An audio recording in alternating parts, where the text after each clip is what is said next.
Hello बच्चों, नमस्कार। आज हम आपका क्लास 12th का बायोलॉजी चैप्टर लेकर आए हैं। प्रथम चैप्टर है जीवों में जनन। तो हम बेहतरीन ढंग से आपको समझाने का प्रयास करेंगे। तो आप अच्छे ढंग से कॉपी कलम लेकर के बैठ जाइए और बेहतरीन ढंग से नोटबुक बनाते चलिए और एग्जाम का तैयारी बेहतरीन ढंग से करते चलिए। तो जीवों में जनन है। पहला टॉपिक हम करते हैं, जनन किसे कहते हैं। जनन जनन प्यारे बच्चों, एक सरल भाषा में हम आपको समझाते हैं। मान लिया जाए कोई एक जीव है, दो जीव है, एक नर है और एक मादा है। प्यारे बच्चों, एक दो जीव को ले लेते हैं, एक ले लेते हैं नर और दूसरा ले लेते हैं क्या, मादा। नर मतलब होता है प्यारे बच्चों पुरुष, और मादा मतलब होता है आपका स्त्री। ये दोनों मिल करके एक नए जीव का उत्पन्न कर देता है, एक नए जीव उत्पन्न कर देता है, जन्म दे देता है दोनों मिलके। तो जन्म देने की प्रक्रिया को ही हम क्या कहेंगे, जनन कहें। यानी कह सकते हैं अपने समान नए जीव को उत्पन्न करने की क्षमता या प्रक्रिया को जनन कहते हैं। अपने समान नए जीव को अपने समान नए जीव को उत्पन्न करने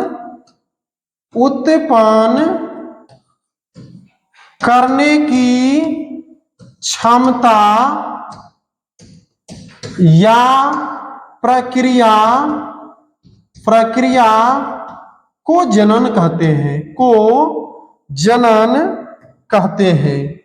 को जनन कहते हैं।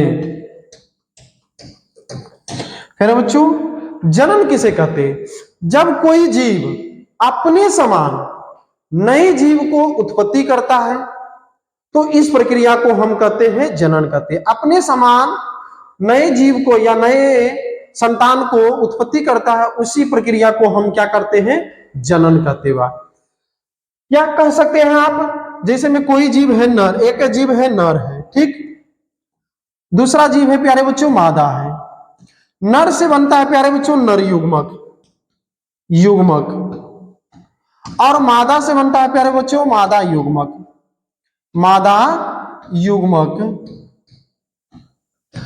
तो नर युग्मक को हम शुक्राणु कहते हैं प्यारे बच्चों, और मादा युग्मक को कहते हैं हम अंडाणु।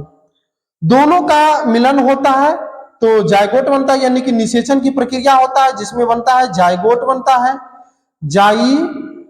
बनता है। और जायगोट से जाकर के आपका क्या बनता है, नया संतान उत्पन्न होता है, नया जीव उत्पन्न होता है, यानी नया संतान बनता है। इस प्रक्रिया को ही हम प्यारे बच्चों कहते हैं जनन कहते हैं। क्या कहते हैं, जनन कहते हैं। इसमें एक क्षमता पाया जाता है, कैपेसिटी पाया जाता है कि अपने जैसा संतान, अपने जैसा रूपरेखा का एक जीव को उत्पन्न करने की क्षमता पाया जाता है। उस प्रक्रिया को हम जनन कहते हैं। लेकिन हम बहुत दिन से ये पेन से लिख रहे हैं, और हमारे यहाँ शिक्षक भी बहुत सारा है, तो इसमें इतना एक क्षमता नहीं पाया जाता है कि एक पिन है तो इससे क्या कहते हैं, इसमें ऐसा क्षमता नहीं पाया जाता जिससे ये डबल पेन बन सकता है, ताकि हम अलग अलग शिक्षक अलग अलग पेन से लिख सकते हैं। इसी प्रकार से और उदाहरण आप ले सकते हैं, जैसे हम मोबाइल रखते हैं, तो बहुत दिन से दो मोबाइल रखे, हम सोच रहे हैं कि उससे दो मोबाइल अगर आपस में रखते हैं तो वो तीसरा मोबाइल बन जाए, लेकिन इसमें क्षमता नहीं है कि अपने जैसा संतान को उत्पत्ति कर सकता है। तो आप स्पष्ट समझ चुके होंगे कि जनन वह प्रक्रिया है जिसमें अपने जैसा संतान को उत्पत्ति करता है, उस प्रक्रिया को हम जनन कहते हैं। चलिए परिभाषा से हम समझते हैं जनन किसे कहते हैं। तो जनन प्यारे बच्चों किसे कहते हैं, समझिए। कहता है जीवों द्वारा अपनी पीढ़ी को चलाने के लिए अपनी पीढ़ी को चलाने के लिए अपने समान जीवों को जन्म देने की प्रक्रिया जनन कहलाती है। जीवों द्वारा अपनी पीढ़ी को चलाने के लिए अपने समान जीवों को जन्म देने की प्रक्रिया जनन कहलाती है। आप प्यारे बच्चों एक बात को सोचे होंगे, यदि हम जनन ना करते तो क्या ये दुनिया सृष्टि आज रहता? नहीं रहता प्यारे बच्चों। जनन के माध्यम से ही ये जनसंख्या वृद्धि हो रहा है, हमारे पीढ़ी की निरंतरता बनी हुई है। यदि हम जनन की प्रक्रिया अगर आज से करना बंद कर दें तो 80 साल तक के में ये दुनिया क्या होगा? ध्वस्त हो जाएगा, समाप्त हो जाएगा। इसलिए हम अपनी पीढ़ी को निरंतरता बनाने के लिए, हमारी मानव जाति को निरंतरता बनाने के लिए जनन की प्रक्रिया करते हैं। तो उसी को हम जनन का परिभाषा आप सरल माध्यम से समझ चुके होंगे कि जीवों द्वारा अपनी पीढ़ी को, यानी कि एक पीढ़ी से दूसरे पीढ़ी में चलाने के लिए अपने समान जीवों को जन्म देने की प्रक्रिया जनन कहलाती है। कुछ पॉइंट पर ध्यान देंगे आप। कहता है प्रत्येक जीव अपने पीढ़ियों में निरंतरता बनाने के लिए जनन की प्रक्रिया करता है। अभी जस्ट हम प्यारे बच्चे समझाए हैं कि अपनी पीढ़ी को चलाने के लिए, मानव जाति की निरंतरता बनाने के लिए एक जीव या दो जीव मिलकर के अपने संतान को उत्पत्ति करता है ताकि हमारा अस्तित्व बना रहे। इस प्रक्रिया को हम जनन कहते हैं। कुछ बात और समझेंगे। दूसरा पॉइंट है, कहता है जनन वह प्रक्रिया है जिसके द्वारा जीव अपने समान संतान उत्पन्न करता है। जनन वह प्रक्रिया है जिसके द्वारा जीव अपने समान संतान उत्पन्न करता है, तो इस प्रक्रिया को हम जनन कहते हैं। तीसरा पॉइंट प्यारे बच्चों, कहता है जनन के संतति के जन्म के बाद, जब कोई संतति जन्म लेता है, जन्म के बाद उसके शरीर में प्यारे बच्चों धीरे धीरे क्या होता है? ग्रोथ होता है, यानी कि वृद्धि होता है। फिर वृद्धि होता है तो परिपक्व होता है, जवान होता है। फिर जब जवान हो जाता है प्यारे बच्चे, तो उसमें आपरूपी एक क्षमता पाया जाता है कि अपने जैसा नए संतान को क्या कर सके, उसमें उत्पन्न कर सकते हैं। तो वही बात लिखे प्यारे बच्चों, संतति के जन्म के बाद उसमें वृद्धि होती है और परिपक्व होने के बाद वह नई जाति को जन्म देती है, यानी नई जीव को जन्म देती है। यह क्रम एक पीढ़ी से दूसरी पीढ़ी में चलता रहता है। हम हुए, हमारा बेटा में ये प्रक्रिया चलेगा, हमारा पोता में आएगा, परपोता में आएगा। इस प्रकार से एक पीढ़ी से दूसरे पीढ़ी में ये चलता आ रहा है। इस चक्र में जन्म होगा प्यारे बच्चों, उसमें वृद्धि होगा, परिपक्वन होगा, फिर उसके बाद क्या होगा? मृत्यु होगा। ये सम्मिलित है। तो इस प्रक्रिया में जन्म, वृद्धि तथा मृत्यु क्या होता है? सम्मिलित होता है प्यारे बच्चों। तो जनन के एक उदाहरण हम प्यारे बच्चों चित्र में रखे हैं। मान लिया जाए एक ये नर है, बायोलॉजी की भाषा में आप कह सकते हैं इसको नर, और अपना ठेठी भाषा में कह सकते हैं, देहाती भाषा में इसको पुरुष कहिए या मर्दाना कह सकते हैं। इसको हम कह सकते हैं प्यारे बच्चों बायोलॉजी की भाषा में मादा कह सकते हैं, या आप देहाती भाषा में गांव के लैंग्वेज में इसको औरत कह सकते हैं या जननी बोल सकते हैं।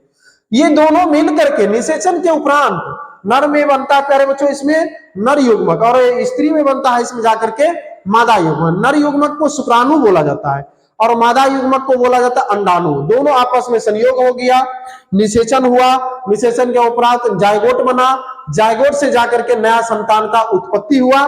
तो एक देखिए यहाँ पर चुन्नू, मुन्नू, ये सब आकार का क्या हुआ प्यारे बच्चों? ये तैयार हुआ। तो ये जिस प्रक्रिया द्वारा ये संतान को उत्पत्ति किया, उस प्रक्रिया को हम क्या कहते हैं प्यारे बच्चों? जनन कहते हैं।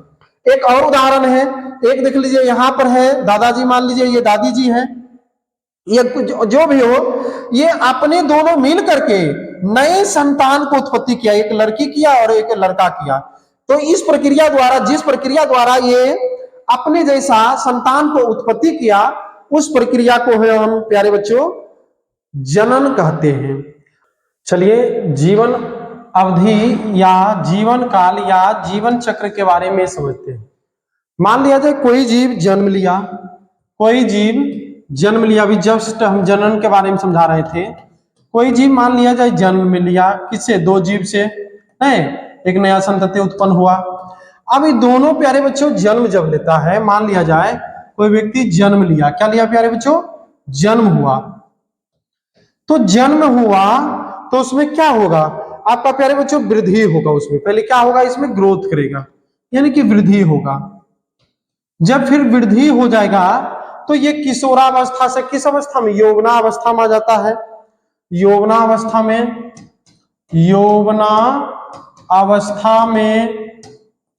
यौवनावस्था से प्यारे बच्चों क्या हो जाता है? ये जनन की प्रक्रिया शुरू हो जाता है। इसमें जनन की प्रक्रिया, अपने जैसा संतान फिर ये भी उत्पन्न करने लगता है, पैदा करने लगता है। जब फिर संतान पैदा करने लगेगा तो फिर धीरे धीरे शरीर क्या होगा? वृद्ध होने लगे, यानी बूढ़ापन गए, यानी कि वृद्ध होगा वो प्यारे बच्चों। क्या होगा? वृद्ध होगा। फिर वृद्ध होगा तो धीरे धीरे जब बूढ़ा पड़ जाता है तो फिर क्या हो जाता हुआ प्यारे बच्चों? मृत्यु हो जाता है। क्या हो जाता है? मृत्यु हो जाता है। फिर से समझिए, मान लिया जाए कोई एक जीव है या कोई दो जीव है, एक है प्यारे बच्चों नर है, दूसरा क्या है प्यारे बच्चों? मादा है। नर से बनता है प्यारे बच्चों नर युग्मक, और मादा से प्यारे बच्चों बनता है मादा युग्मक। नर युग्मक मादा युग्मक बना करके जायगोट बनाता है। जायगोट से जाकर के प्यारे बच्चों नया जीव उत्पन्न करता है। क्या करता है? नया जीव उत्पन्न कर देता है। तो नया जो जीव उत्पन्न होता है प्यारे बच्चों, वो पहले जन्म होता है, यानी जन्म हुआ। उसके बाद भी प्यारे बच्चों उसमें ग्रोथ होने लगता है, शरीर में वृद्धि होने लगता है। जब वृद्धि होने लगता है प्यारे बच्चों तो वो यौवनावस्था, किशोरावस्था से धीरे धीरे यौवनावस्था में प्रारंभ हो जाता है। जब यौवनावस्था में आ जाता है प्यारे बच्चों तो उसमें क्षमता होने लगता है, अपने जैसा संतान को उत्पन्न करने की क्षमता पाने लगता है। तो जनन की प्रक्रिया आ जाता है उसमें। फिर जनन की प्रक्रिया धीरे धीरे धीरे ढलते ढलते उसमें क्या आ जाता है प्यारे बच्चों? वृद्ध होने लगता है, यानी कि बूढ़ा पड़ने लगता है। फिर बूढ़ा जब पड़ जाता है प्यारे बच्चों तो वो क्या होता है? मृत्यु हो जाता है।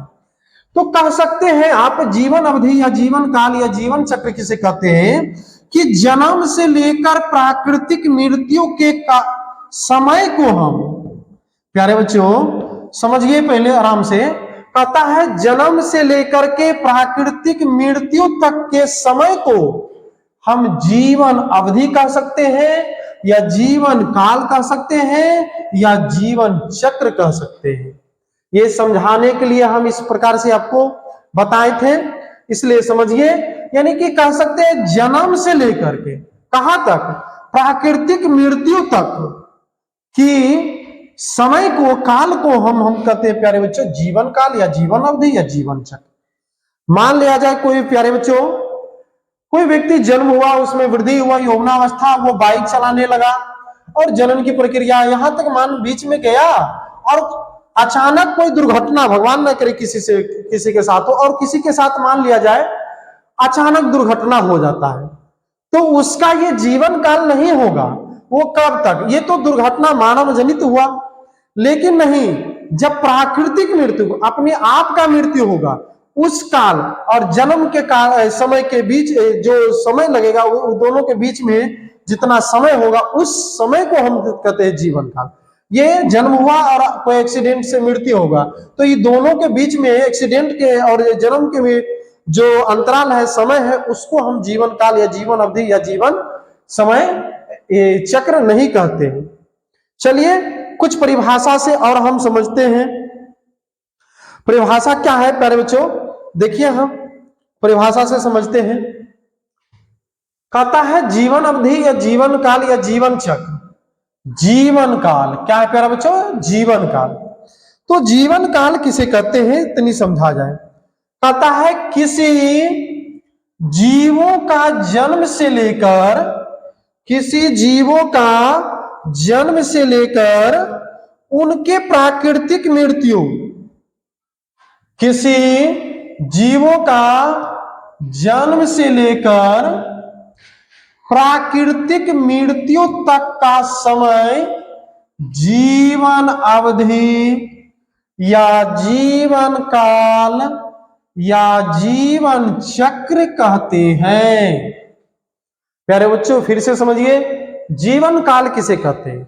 कोई व्यक्ति जन्म लिया और प्राकृतिक मृत्यु तक जो समय है उसी समय को हम कहते हैं जीवन काल या जीवन अवधि, जीवन चक्र। तो वही परिभाषा लिखा है, किसी जीवों का जन्म से लेकर प्राकृतिक मृत्यु तक का समय जीवन अवधि, जीवन काल, जीवन चक्र कहते हैं। कुछ पॉइंट भी समझाने के लिए लिखे हैं। प्रत्येक जीव का जीवन काल भिन्न भिन्न होता है, यानी सभी जीव अलग अलग पाया जाता है प्यारे बच्चों, और सबका जीवन काल क्या होता है? अलग अलग होता है। कुछ जीवों का जीवन काल कुछ दिनों का और कुछ जीवों का जीवन काल कई हजार वर्षों तक जीवित रहते हैं।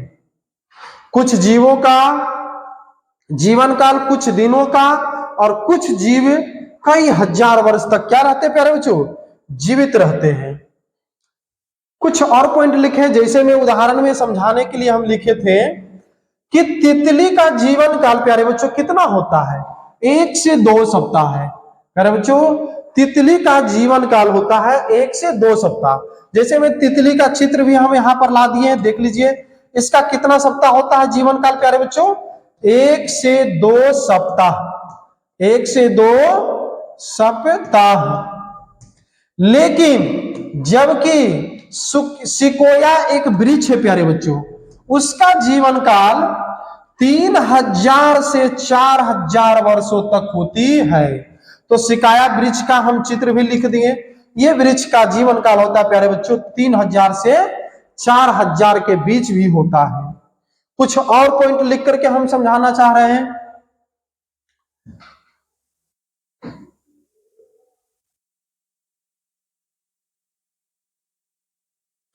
कहता है जीवों का जीवन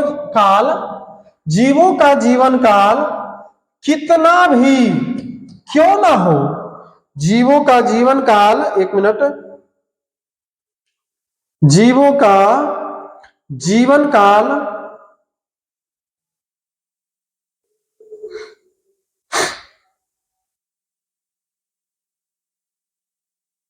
कुछ पॉइंट और है उसको भी हम समझते हैं।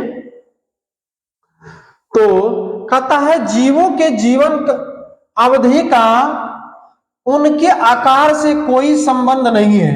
यदि कोई जीव है तो उसके जीवन काल उनके आकार के रूप के संबंध में कोई संबंध नहीं है। वही बात लिखे कि जीवों के जीवन अवधि का उनके आकार से कोई संबंध नहीं होता है, अर्थात जीवों के आकार समान होने पर उनकी जीवन अवधि समान नहीं होती है।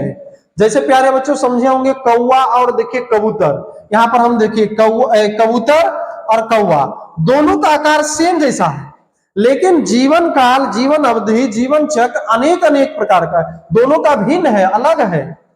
उदाहरण में समझते हैं, कौवा और तोता के आकार में कोई अंतर नहीं होता, लेकिन जीवन काल में बहुत अधिक अंतर हो जाता है। तोता का जीवन काल प्यारे बच्चों 140 साल होता है, लेकिन कौवा का जीवन काल प्यारे बच्चों 15 साल तक होता है।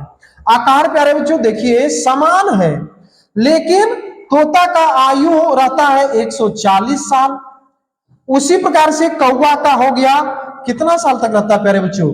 15 साल तक ही रहता है। इसलिए बोला गया है कि आकार से कोई फर्क नहीं पड़ता है। कहता है जीवों का जीवन काल कितना भी क्यों ना हो, लेकिन प्यारे बच्चों मृत्यु तय है। जो जन्म लिया है उसका मृत्यु होना निश्चित है प्यारे बच्चों। तो वही बात बोले, जीवों का जीवन काल कितना भी क्यों ना हो लेकिन मृत्यु तय है। प्रत्येक जीव का अपनी जीवन काल को पूर्ण कर लेता है, तब उनकी क्या हो जाता है प्यारे बच्चों, प्राकृतिक मृत्यु को प्राप्त हो जाता है। एक ऐसा एक कोशिकीय जीव प्यारे बच्चों, एक कोशिकीय जीव को छोड़कर कोई भी जीव अमर नहीं है। एक कोशिकीय जीव जैसे अमीबा, अमीबा का चित्र भी यहाँ पर बना ले लिए हैं, तो ये एक अमर जीव है। एक कोशिकीय जीव के अलावा कोई भी जीव ऐसा नहीं है जिसका मृत्यु ना हो। मृत्यु संभव है, जो जन्म लिया है मृत्यु होना तय है। तो ही एक कोशिकीय जीव ही सिर्फ अमर है, बाकी सबका मृत्यु होना क्या है प्यारे बच्चों, तय है। कुछ जीवों का जीवन काल के बारे में हम समझते हैं। कुछ जीवों का जीवन काल निम्नलिखित है, उसको भी हम देख लेते हैं। जैसे एक तरफ हम कॉलम बना लिए जीव, दूसरा तरफ जीवन काल। जैसे प्यारे बच्चों, मानव का जीवन काल होता है 60 से 70 वर्ष, ठीक। तोता का प्यारे बच्चों अभी जस्ट बताए थे 140 वर्ष होता है। कौवा का प्यारे बच्चों 15 वर्ष होता है। घोड़ा का होता है प्यारे बच्चों 60 वर्ष होता है, इंग्लैंड में पाया जाता है। गाय का प्यारे बच्चों 20 से 25 वर्ष होता है उम्र। कुत्ता का उसी प्रकार से, कुत्ता का प्यारे बच्चों 20 से 30 वर्ष होता है। उसी प्रकार से कछुआ का उम्र प्यारे बच्चों 150 से 200 वर्ष होता है। 150 से 200 वर्ष हो जाता है। कुछ और है, तितली का प्यारे बच्चों जीवन काल होता है 102 सप्ताह होता है। हाथी का प्यारे बच्चों 60 से 70 वर्ष होता है। उसी प्रकार से बिल्ली का जीवन काल प्यारे बच्चों 35 से 40 वर्ष होता है। मगरमच्छ का जीवन काल प्यारे बच्चों 60 वर्ष होता है। चील का उसी प्रकार से प्यारे बच्चों 90 साल होता है। उसी प्रकार से प्यारे बच्चों बंदर का जीवन काल होता है 26 वर्ष होता है। गुलाब का पौधा का प्यारे बच्चों जीवन काल होता है 10 से 12 वर्ष हो जाता है। 10 से 12 वर्ष हो जाता है। उसी प्रकार से प्यारे बच्चों धान का पौधा का जीवन काल हो जाता है 3 से 4 महीना हो जाता है। गेहूं, धान ये सब का 3 से 4 महीना होता है। बरगद का जीवन काल प्यारे बच्चों 200 वर्ष तक होता है। उसी प्रकार से पीपल का पौधा सबसे ज्यादा ऑक्सीजन देता है, ऐसे तुलसी का पौधा भी देता है ऑक्सीजन। पीपल का आयु हो जाता है प्यारे बच्चों 1500 वर्ष हो जाता है प्यारे बच्चों। उसी प्रकार से आम फलों का राजा है, इसका वर्ष पौधा का आयु हो जाता है प्यारे बच्चों 100 वर्ष हो जाता है।